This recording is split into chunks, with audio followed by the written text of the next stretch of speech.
Welcome to the Radically Radiant Felt Dyslexic podcast. I'm Donita Coburn-Amadeo.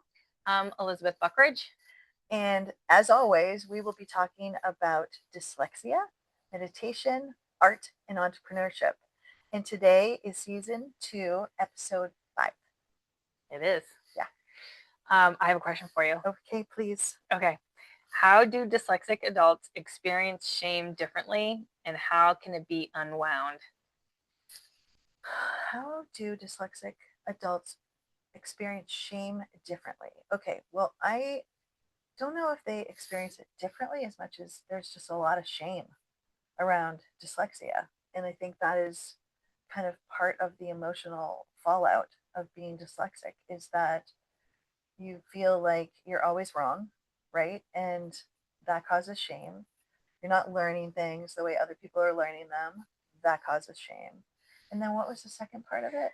How can it be unwound? I mean, I think with a lot of self-understanding and attention on the things that we do really well, the things that we do learn really easily. And I think that's an inside job. I think it's something that, I mean, having great parents who really understand it and can advocate can really, really help. But we didn't live in a time where our parents were great about that. So I mean, luckily mine was very understood. I feel like my parents understood it, but it wasn't like they were going to school and advocating for that aspect of me. They would advocate for other things. And so learning to advocate for myself, learning to put myself in a position where I could show my strengths rather than focusing on my deficits or my shame, right? What about you? What do you think? Yeah. I said, oh boy, shame. Oh boy. Oh boy. Oh boy.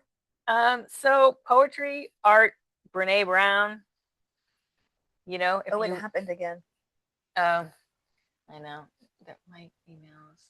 You guys can't see it, but what? Oh, yeah, there we are again. I don't know. Sorry.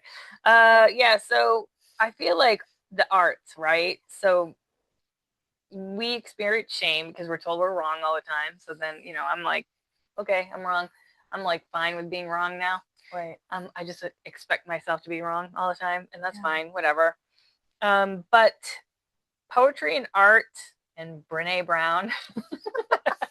Shout out to Brene Brown. Yeah, like she talks a lot about shame and how to unwind that. And I think that, poetry and art does help unwind shame, because like art, you just, art is art. Like art, anything can be art. You can make any kind of art, and it's art. You don't, like, there's not a right art, I guess is what I'm trying to say. Yeah. And there's not a wrong art. And there can be critics, and you know what? Anybody can be a critic.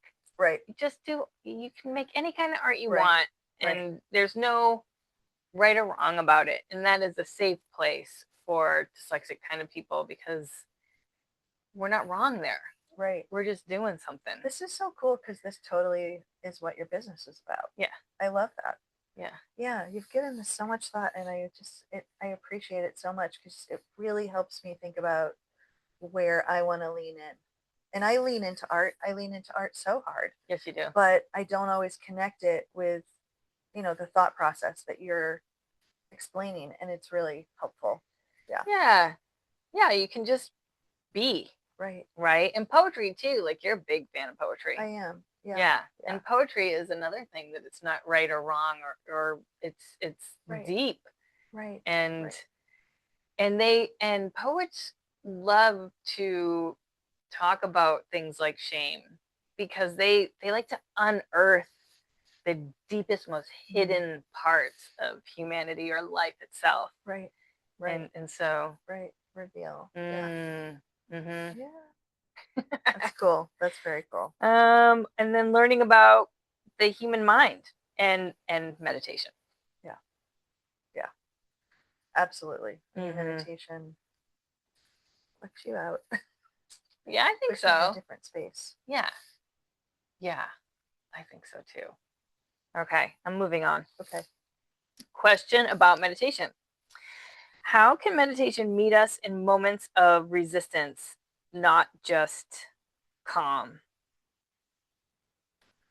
Well, I use meditation when I feel resistance. Um, I had, well, I had something happen last weekend that was really, really sad. And I felt a lot of resistance around, feeling that sadness because it was a lot. It was a lot to take in. And so my entry point was through meditation. So when I remember, which I always remember now, when I say when I remember around meditation, it's almost like an old default pattern.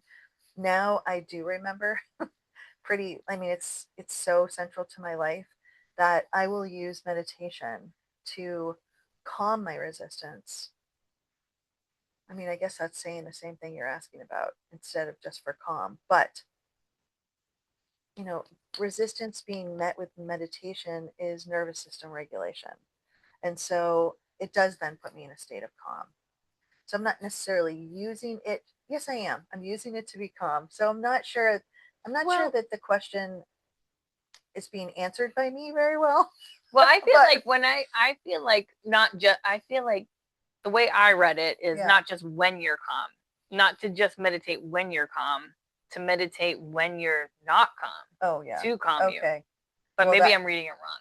I don't think you're wrong this time. I think a lot of times I'm meditating as a way to relieve resistance. Right. I'm not, I mean, sure, when I wake up in the morning, most of the time I'm pretty calm and then I'm meditating. But when I choose to meditate to use it as a nervous system regulation, it's to calm my resistance to something. Yeah. Yeah. And what you resist will persist.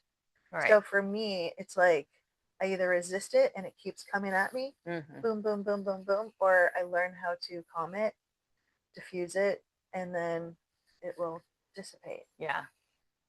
Yeah. Yeah.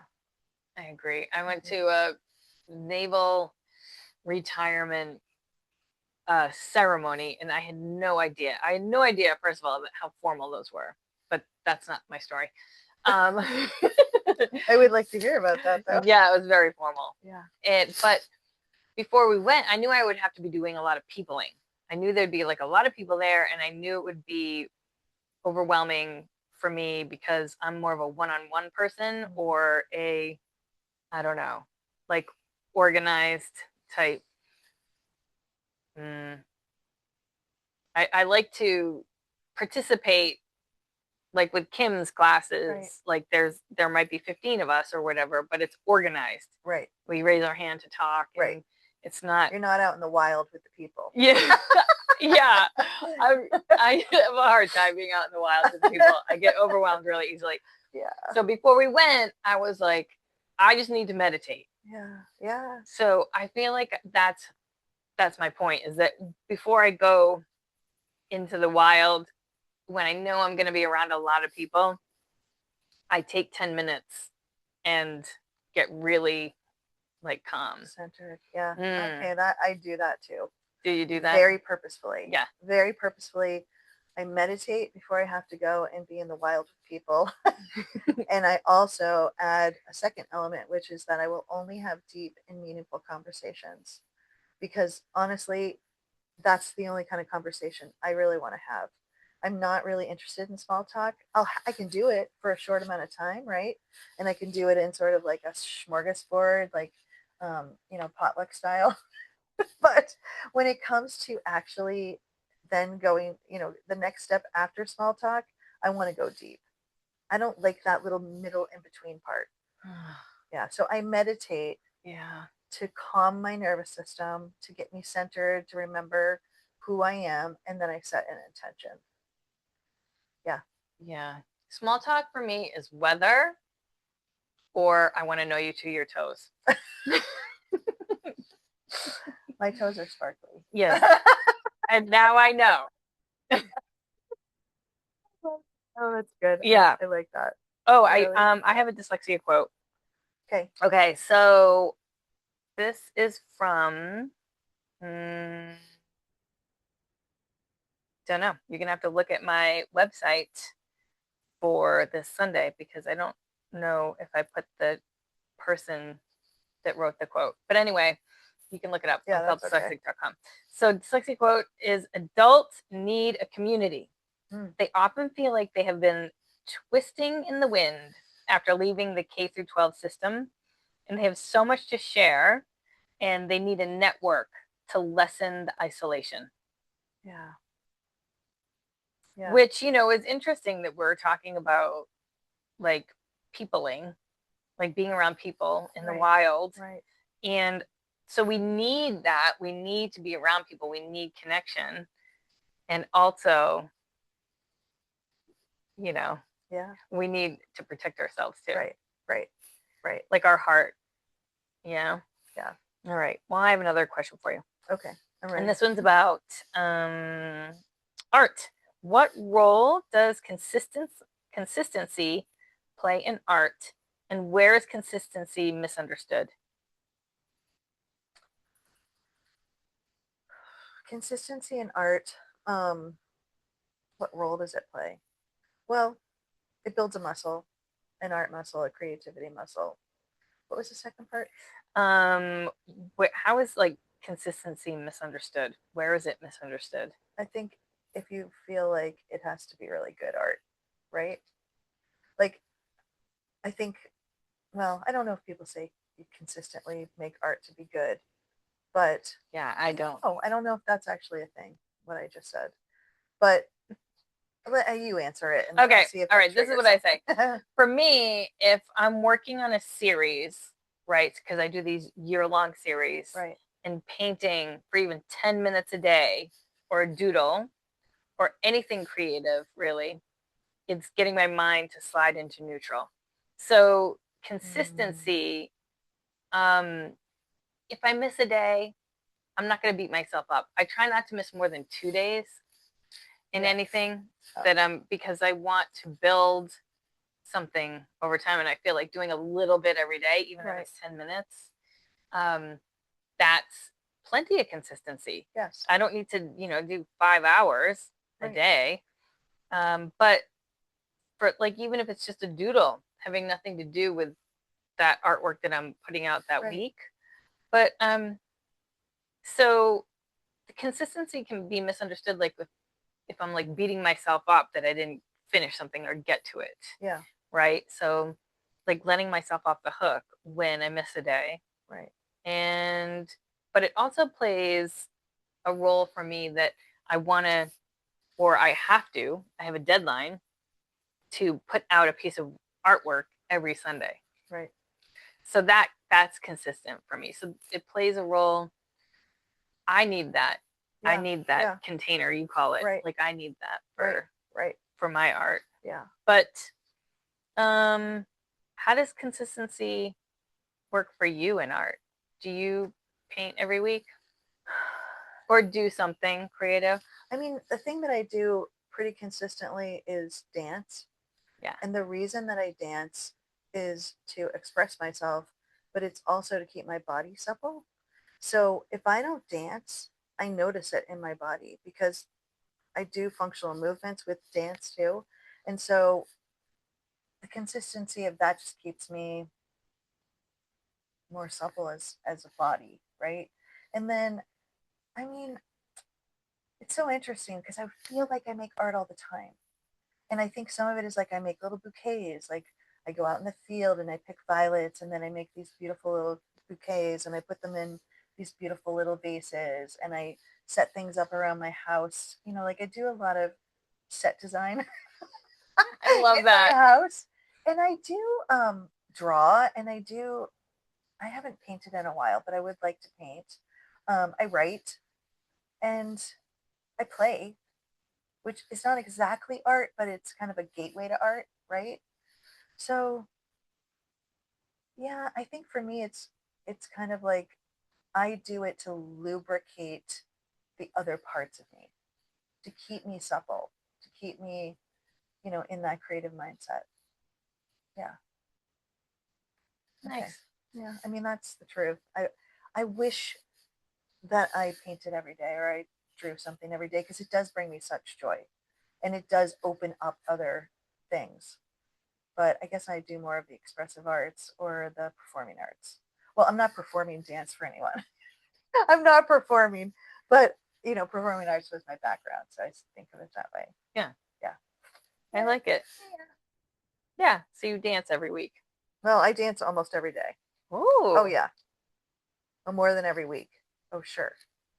At least 3 or 4 times a week. That's cool. Yeah. And sometimes I'm cooking dinner or breakfast and I'm dancing around.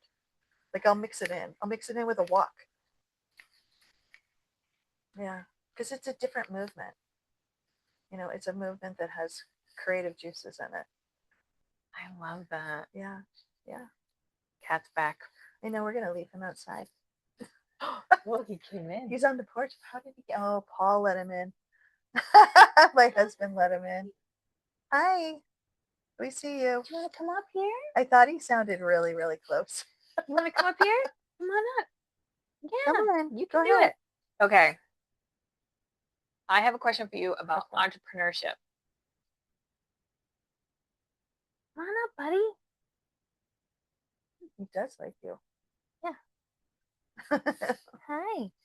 All right. Why is it important that women create businesses that don't replicate systems that harmed them? Do you want me to go first? Yes. I have a lot of just immediate feeling about that. Yeah. Well, harm is the key word. Yeah. Yeah. Like, why would we replicate things that harm us, right? But we do. I know, but we need to not. So women collaborate really well when we surround ourselves with open-minded people who also collaborate well. Yeah. Yeah. So, that heals you. Right. I think collaborating with people heals your soul. Yes. And that I think that can really solve that, almost like the harm. Right. Like heal the harm. Right. When we collaborate. Yeah. So, I don't know. What do you think? Well, I agree with you 100%. And I have been in situations where women have treated other women horribly. And it is, to me, that is blasphemous. Like, I actually have no place in my life for that. And yet I have been personally very harmed by that. And so, got a little catch in my throat. Yeah. So I feel very strongly about surrounding myself with women who do want to collaborate and who do want to lift each other up. Because as soon as women start to put each other down in any way or nitpick at each other, it really causes bad stuff to happen. Yeah, power over, and also just like, I don't know, it's a default mechanism that's learned like in junior high school that just sometimes rears its ugly little head, and I don't know where it comes from. Yeah, well, no, it comes from the fact that we had to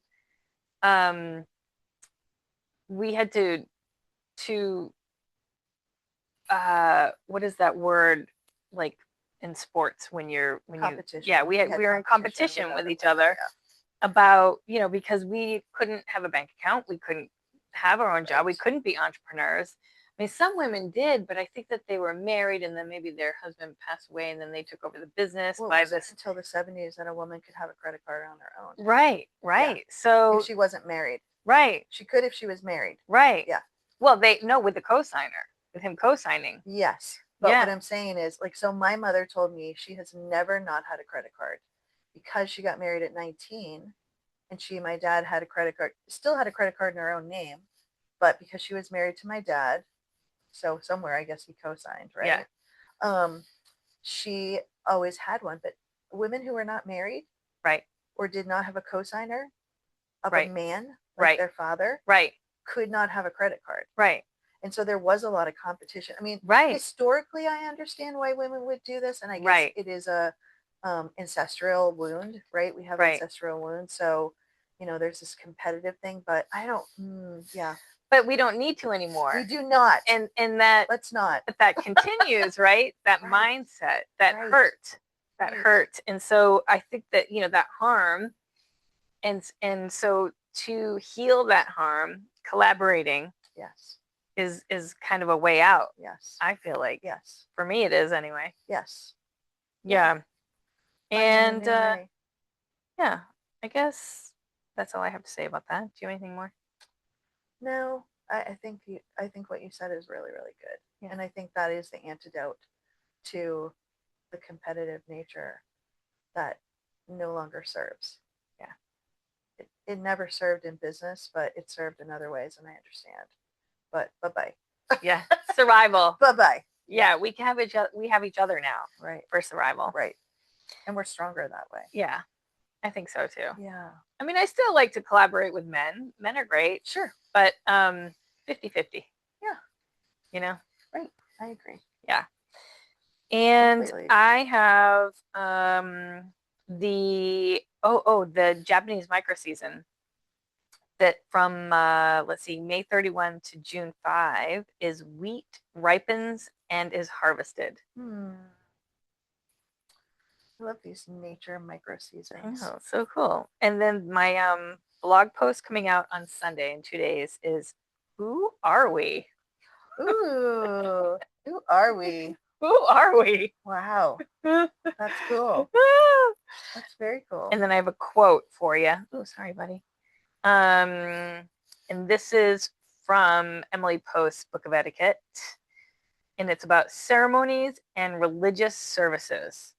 So the most important thing to remember in a ceremony or a religious service is to be quiet and still when quiet and still is expected, especially during prayer and sermon. Well, I failed that one. So I the only one I'm good at. I was a minister. I'm a minister's daughter. And my sister and my mother and I used to sit kind of, in the congregation, and if anything made us giggle, we could not stop giggling.